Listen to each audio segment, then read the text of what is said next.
Okay, we've got a little bit of time on the storage of this iPhone. So part two, I'm gonna walk again, and I've been kind of busy. I'm so sorry that I did not upload it earlier, but I know it's very important to finish things that one starts. It's very important. Again, if you've just met me, my name is Billionaire Cookie, and I was kidnapped and almost human trafficked while going on a date night. And thank you to my lucky stars, to my guides, to the creator, uh, who felt that I still had a job. And one thing I've learned from that experience before just carrying on is that you must always use your voice. So it doesn't matter how you look, trust me. I'm not the most aesthetically looking person on these social platforms, but when I come in with the fullness of myself, and I know being authentic is the one thing that will put on all the makeup that I need. So yeah, on the last video, we said after the guy asked me, basically had picked me up and we had traveled. I had been offered alcohol, the ones that they like, the expensive one, the cider, the expensive cider. I won't call it. But yeah, I had been offered that, and I said I don't drink during the week, and I don't drink during the week. So, because I'm, oh, hey kids, how are you? I'm always greeting people. So I don't drink on a weekday. I'm a mother, so that's what I had said. And for the life of me, I don't remember the guy drinking the drink. So could have been something there. Thank God to my lucky stars. But yeah, fast forward again.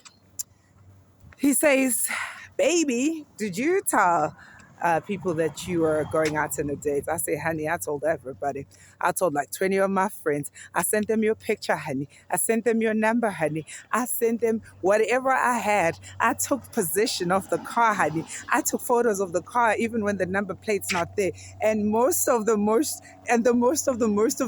important thing, if there's ever such an English, honey, I got like 20 people following us. I've even got the spokesperson of the police following us. I got everybody. So if I get lost, darling, there's a search party coming for a billionaire cookie. I hope billionaire can't just get lost. That's me.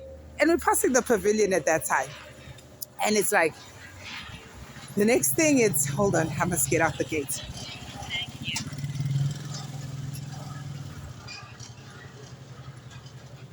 All right. Friend, all righty? Sure. I told everybody. Next thing, they turned by Brickfield Road. So I'm going to stick to a lot of English because people wanted English. Turn at Brickfield Road. As we turn on Brickfield Road, it's, babes, I've just got to pick up something. Because it went quiet after that. And I swear to God, it went so quiet after that. Turn into Brickfield Road. I couldn't pick up a grand shop. And then he goes there. And then the next thing, the car parks like a little bit under trees. And then he tells his friend, he phones this person that he had called, hey, I'm outside. Okay, bring this. All right, cool. And then I'm just on my phone. Like, I'm on my phone. I'm chatting to my friend. And we're chatting, we're chatting. And I know I'm on live location. So, I mean, really. Next thing, okay, tells his friend, back up. And as he tells his friend back up, he says in Zulu, and then I'll translate it. And that was the word for me, dubula. In English, it means, if the father of this house sees me, he's going to shoot me. And for me, it was the word shoot. And I thought to myself, hold on. I mean, I know I'm a whole billionaire, but I don't hang out guns and stuff. Like, that's the stuff that I avoid. Like, I'm not that girl. I might maybe find myself caught up in situations that I put myself in, but I'm definitely not that girl. I'm like, what's dubula? As I go like, huh? And then the guy goes, put your head down like this. And I'm like, are we in danger? And I'm saying this in English. Oh, and it says, oh, this girl, BRTCH girl, she's still speaking English. Bam, bam. I'm like, whoa. Like, and as he hits me, I put up my head. As I put up my head, he's got a face mask now on. And then I'm like, huh? And then he grabs my phone and he gives me another one across the other side. And no one tells you the click of a gun in that moment when you've just received two hot claps that you were not prepared for on date night. No one will tell you no. Namsasekakeni, baby. Like, I felt that moment of like, what? Like, I felt like there was a dream. I felt like my world is not existing. Anyway, fast forward, before time runs out. And as he hits me and he takes my iPhone 14 Plus, he says, I just say, I'm sorry. And then he says to me, what's your password? What's your password? And I'm like, and I give it to him. And he puts it in. Password's wrong. Gun to my face. Bah! Yeah, win. BITCH. We're not playing here. What's the password? Yo, Nick, I give the password again. Password is wrong. Bah! I'm just getting hits left, right, and center right now. Like, and I'm busy trying to negotiate with God or whoever was there at that time, the spirits. I was like, what is happening? Like, I just left for a date night. What the hell's happening here? I'm getting hit.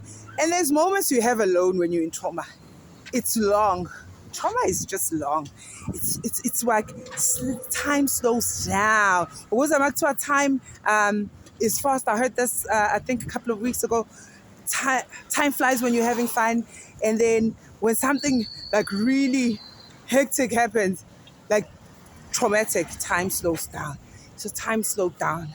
And I slowed down with time because I was still trying to figure out, and I was talking to Source, what's happening here. And then the next thing, I'm getting hit, the password's wrong, and I'm begging, let me call the kids. They'll probably know the password. And guys saying, I think they're playing. And he hits me again because the password keeps on coming wrong, and he keeps on bringing the phone to my face. And the next thing is he calls this guy again and says, I'm going to come, we're going to unalive her. And I go, okay. The end. You know when you go, okay, the end. And I knew, like, my spirit left my body. It left. I felt it, and it left, and it went to the other side of the car. It went to the other side of the car.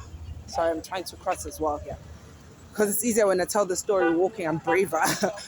It went to the other side of the car, like by the driver's side, because the date guy wasn't driving. There was another guy driving. It went there, and I knew at that moment it was Chai. I saw myself the next day being discovered by people, gunshot wounds, stab wounds, when they were going to work.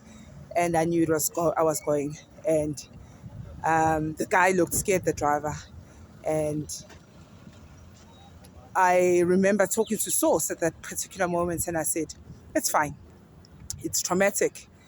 But what about the kids? I remember saying, what about my kids? Like, what about my kids? And that's when something quickly came back and just said, ask this guy, the driver, the question, because the driver wasn't doing anything to me. And I asked the driver the question to come out, are you going to let me go when I give you my iPhone password? Because, I mean, you did take me on a date night while I was going on a date night. And it was so assertive. And if you know me, you can hear my voice now. It's very authoritative.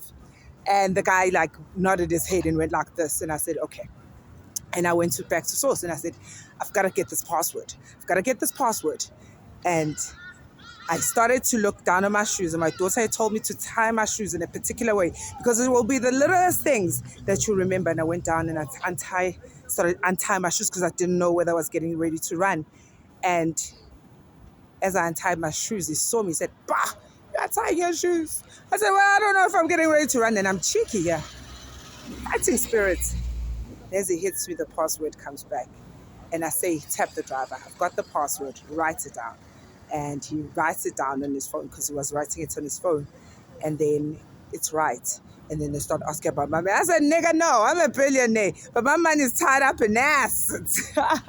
That's just to lighten up the mood. But I said, no, I don't have money. I literally don't have money. But if it's money you want, because I'm thinking it's turning into a kidnapping situation. If it's money you want, then it's fine. We'll find the money. And he said, he looked at me deeply and he said, where's your bag? I said, I don't know. It's okay. He said, take your bag. And I looked for it and I found it and said, I want to unalive you. I really, really want to. But he said a bat, and he's wearing these things, ipandla. We'll translate them. He said, but your ancestors are working overtime. Don't look for us. We work with the police. We work with the Nigerians. You are supposed to be on a container going to Mozambique right now. I don't understand who you are, but right now, I can't do anything to you. Next time, do a background check when you meet someone. Don't just go in and think the world is friendly. I said, okay. And the doors opened like heaven, and I was let out. And I ran to the road, and I got a left from a truck driver. Thank you to the truck driver. He'll tell you. I don't know who he is.